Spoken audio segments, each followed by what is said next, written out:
Proclaimed Ford hater myself, was forced to buy a Ford Mustang GT. I ended up giving him back the keys and told him, hey, thank you, I appreciate it, but I'm going to fix up my Volvo, and then I'm just going to work hard and try and get my another vehicle that I like.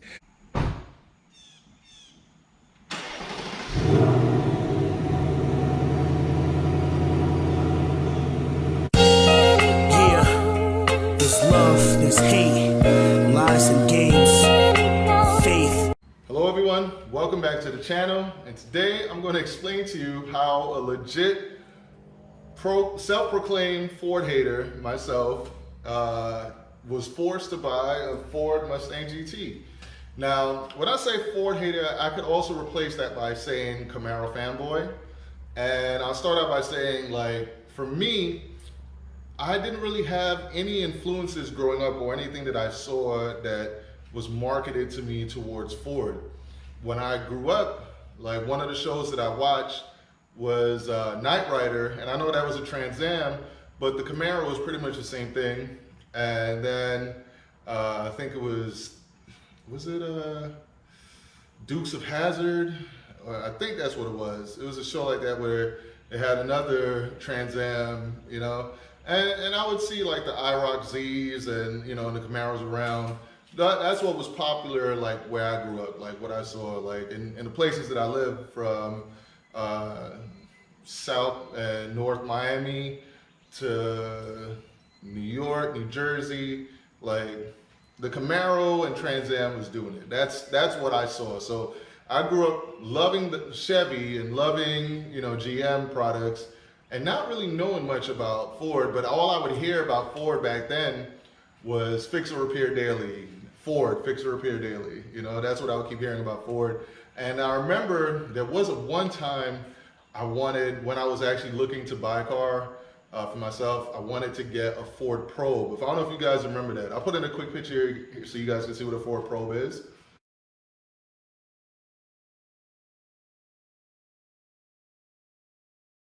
But I remember I saw that and I wanted one of those. Never ended up getting it. Ended up buying back in like 1998, 1999, around there. I ended up buying a 1984 Camaro. So I bought that. That was my first Camaro. And then years later on, I ended up buying a 2013 Camaro SS 1LE. And I put a picture of that here. Then from there, I went and I got a 2016 Turbo Camaro. That was the first time I think they had the Turbo 4 Camaro.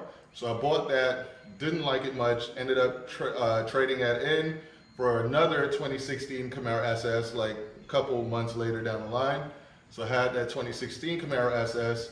And then eventually I got my 2021 Camaro SS 1LE, which is what you guys saw on the channel. And I put a picture of, I tried to put a picture of all the Camaros here so you guys can see them in sequence. I have pictures of all of them except the 84 Camaro.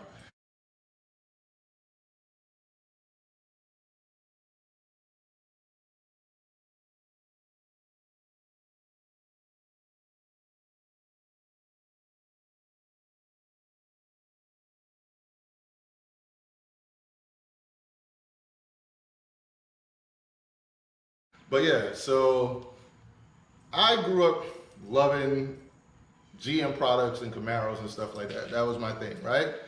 So actually, you know what? I'll take the GT out. I'll finish the rest of the video outside so you guys get more of a feel for the car, and I'll tell you how I was forced to get this car. But let's go.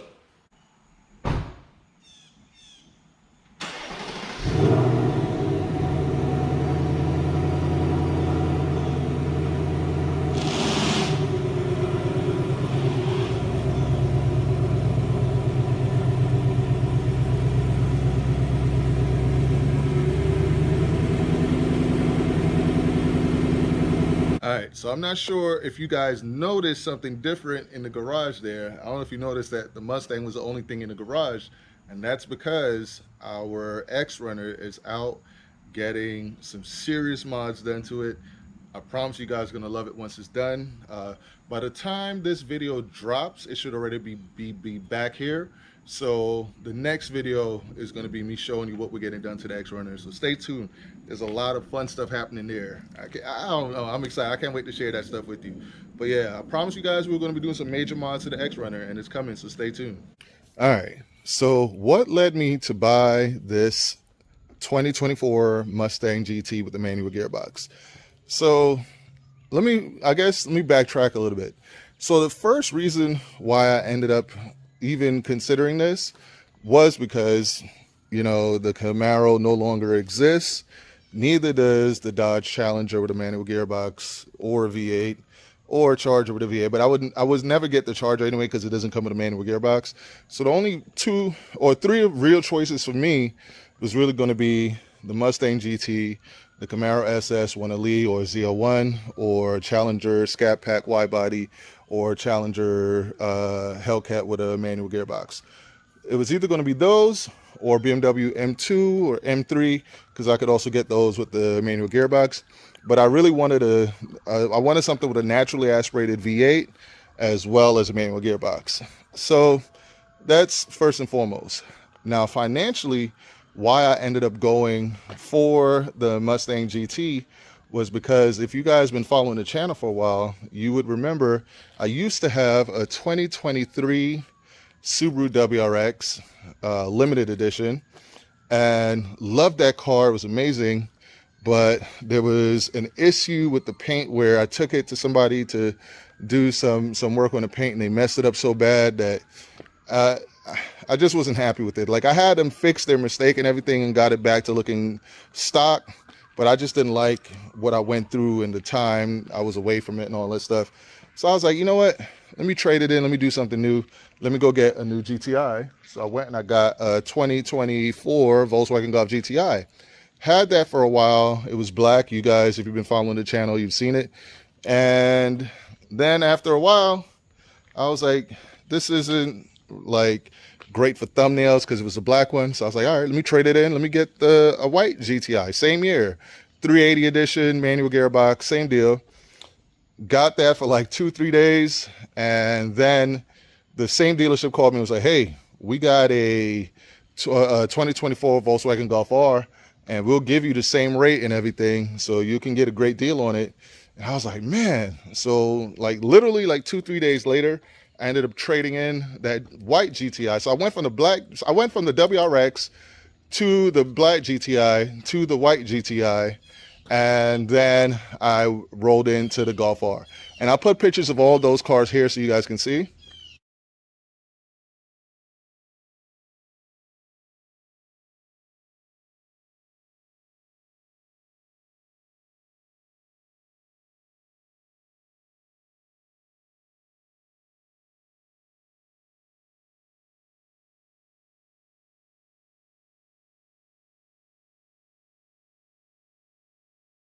So yeah, as you could probably imagine, and they were all like 2023 and 2024 model years, I rolled in a lot of negative equity. So had those for a while. Then I bought a bunch of mods and was getting ready to go crazy on the Golf R.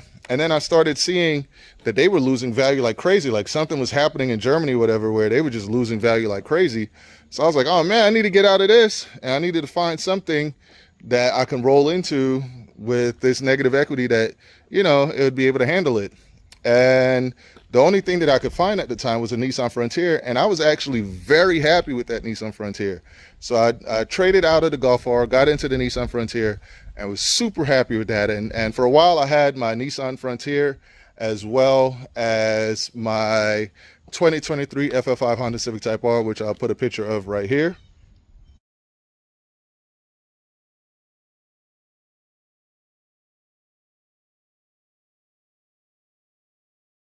Yeah, so I had the Frontier, I had the Type R, but then I was like, man, I miss having an XRunner, and what I was planning on doing was trading in the XRunner, trading in the Frontier for an XRunner, and that wasn't going to work out. It just, you know, it wasn't going to work out. So eventually what I ended up doing was trading out of the Type R, and I got the XRunner. So then I had an XRunner and had a Nissan Frontier.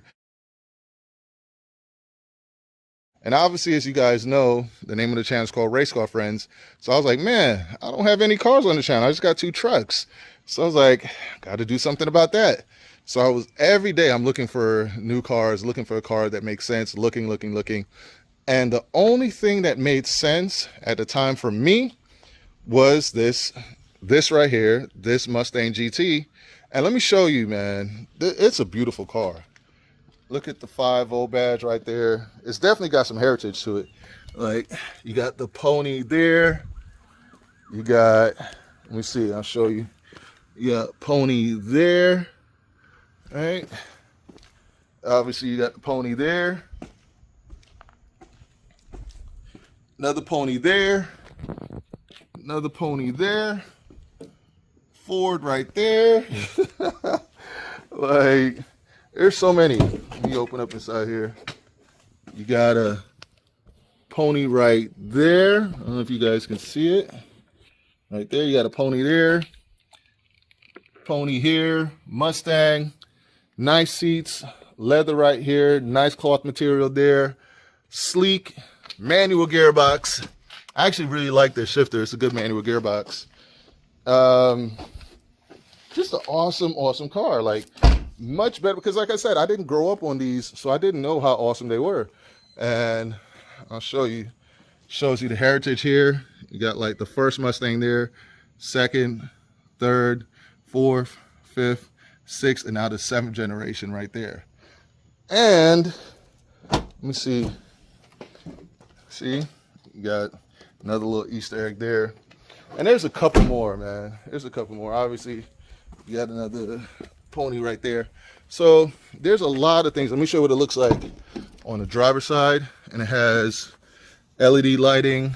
You know, it has you could change up the lighting and stuff like that. It has a lot, man. I'll do a whole other video like unboxing this car, showing you all the different things that it can do. But for the money, it's amazing. So why it made sense was that Ford was offering employee pricing on it. And with the employee pricing, so the sticker price for this was roughly $47,000, but Ford was willing to give me up to like, altogether, I think it ended up being like $8,000 off. So literally it was the only thing that made sense to come out. It was able to eat up some of the negative equity that I had in the Nissan Frontier. And I'll do a whole video going over the actual numbers so you guys can know how upside down I was. But yeah, I'll pause real quick, and then I'll go deeper into why I made the switch. Yeah, so when I realized that this could eat up a lot of the negative equity that I had in the Nissan Frontier, plus the Nissan Frontier was dropping value like crazy, the same thing that was happening with the Golf R, I was like, okay, you know, then I started doing some research, and I was like, okay, these cars kind of hold their value well as well. So it's something that I can buy, will kind of hold its value. And I started doing more research because, like I said, I didn't know much about these cars. And let me tell you, like, for those of you that are wondering, I'm going to tell you how bad of a Ford hater I was. So back in the day, well, for those of you who don't know, I'm a professional photographer. That's like my main bread and butter. And years ago, I landed a client that had real estate all over Florida, and he had a lot of different businesses and stuff. And he hired me to be like their sole photographer that would go photograph their properties all over and photograph just a bunch of stuff. Like sometimes he would have celebrities come in, and I'd have to do their photos and do photo shoots and promo stuff. And basically I did all their photos for them. Anything they needed, I did it. If they needed magazine shots, whatever, I would do it.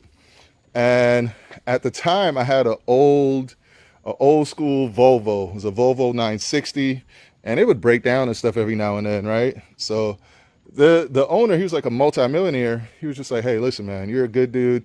I see you always come to work on time. You work hard. You always, you know, you bring a lot of value to the company. So he's like, how about we go to the dealership and I just buy you a car? And he was like a big Ford guy, like he had fleet trucks and stuff. And he was big on Ford. So I was like, all right. So he took me to a Ford dealership, and he was like, you know, which one do you like? And I was like, you know, I don't know much about Fords or nothing. I should have said back then, I should have said like a F-150 or like or a Mustang or something. But, you know, I was still really green and didn't know much about Fords or anything like that. So he just picked out a Ford Escape brand new Ford Escape. It looked clean. It was like a higher trim level. And he was like, here, I'll buy this for you. You could just have this. I was like, for real? He's like, yeah. So he bought it, put it in my name and everything, and bam, it was mine.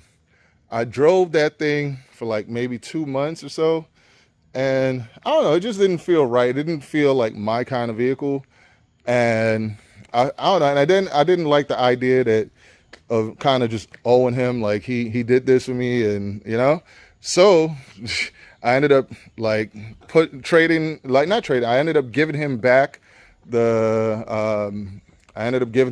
keys and told him, hey, you know, thank you, I appreciate it, but I'm gonna fix up my Volvo, and then I'm just gonna work hard and try and get my another vehicle that I like.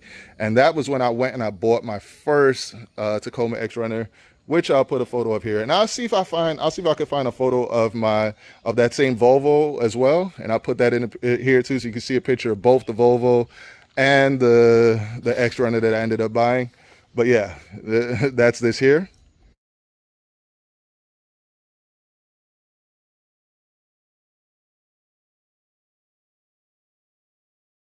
Yeah. So I was like so much of not a Ford guy, I ended up giving that vehicle back to him, right? And I bought my first Tacoma XRunner. Actually, no, that was my second Tacoma XRunner. And the reason why is because like the first Tacoma XRunner that I bought it and I had zero credit history, and they made me return that. They made me return it after like 2 weeks of driving it because they couldn't get me any financing.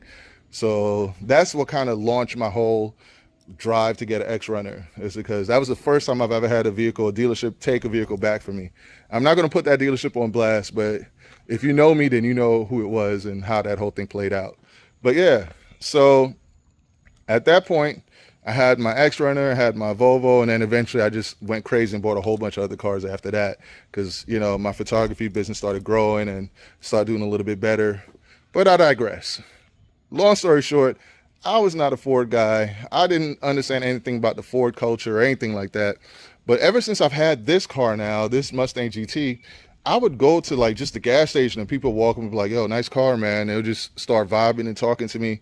I would be out doing a shoot and people would just run up on me on the shoot and be like, yo, man, nice car. And they really dig it and just start talking to me. And I'm like, man, that's so weird. Because when I had my Camaro SS1 Elite, that never really happened. The only other car that ever happened to me was with the Honda Civic Type R.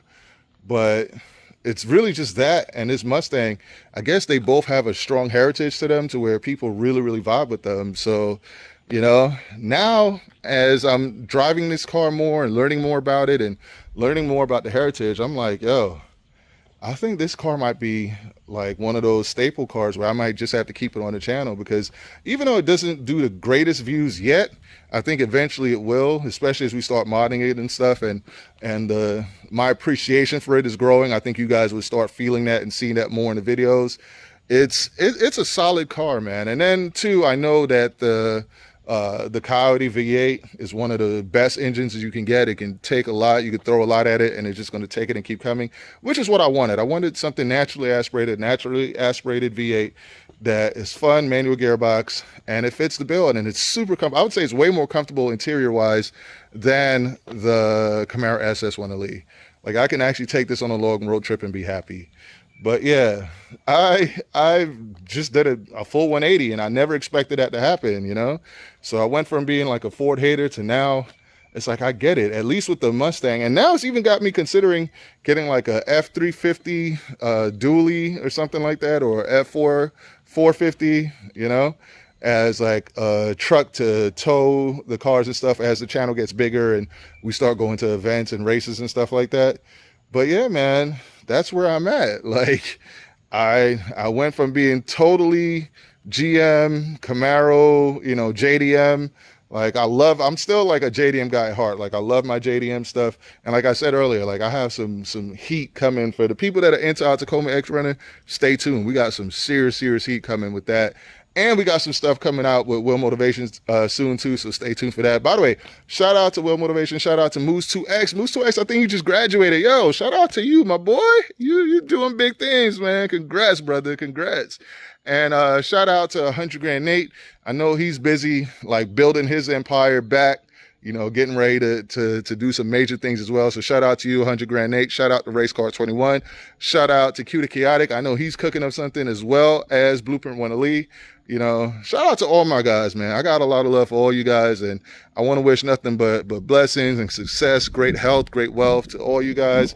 Shout out to all the people that I linked up with at the Hooters car show recently, man. Like, you guys are pretty awesome, and I don't remember everyone's names, but I'll remember you when I see you. Like, and for the people that I didn't get to see, hopefully I get to see you guys at the next car show. Shout out to Speed Demon, shout out to Fast Life, shout out to Dr. Robert Kappa for life.